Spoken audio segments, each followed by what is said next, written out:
Hello and welcome to this updated video guide for completing Containment Bay S1 T7 in Final Fantasy XIV Shadowbringers. My name is TSDS and in this video you'll learn everything you need to know to happy slap. There are a couple of easy ways to die here, so let's start recording. As the main tank, pull Sephirot and turn him away because cleaves. Also, keep an eye on what he's physically doing. If he reels an arm back readying a punch, he's about to deal a strong blow. You can't avoid this, but it's a good time to pop a cooldown. If you're the off tank, just be a DPS. Shortly into the fight, one player will get a stack up marker, so group up to split the damage when the boss jumps on you. During this phase, Sephirot will also target many people with this green AoE. Just spread out to avoid overlapping hits.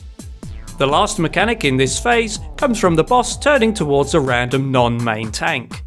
There'll be no cast bars or AoE indicators, but the boss will twat everything in the half of the room he's facing, punt them back and apply vulnerability. If you see him turn towards the group, just move somewhere behind him. At 60% the boss becomes untargetable and summons 2 waves of adds. Each wave comprises of 4 little adds and 1 bigger one. Tank should pick them up and you can just AoE them down. When they're all gone, Sephirot will take a little tumble off of the edge of the platform.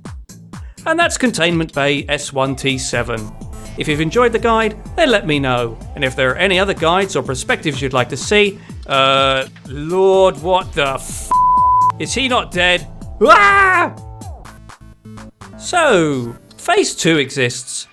This phase comes with a bunch of new mechanics, the first of which will be a set of 3 blue circles on the floor.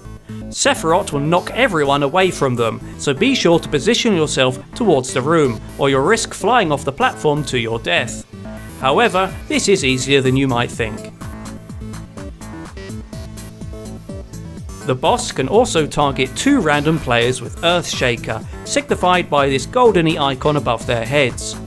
Targeted players should split and move to the sides of the room, as they'll each be hit with a line AoE. Before long, the boss will dip down and give you the stink eye. When you see him drop like this, move up close to him as he'll knock everyone quite a way backwards. After this attack, 3 adds will spawn.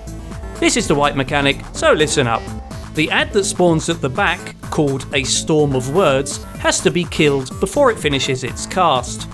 When dead, it'll drop a small gust of wind on the ground that looks like an AoE, but it's not.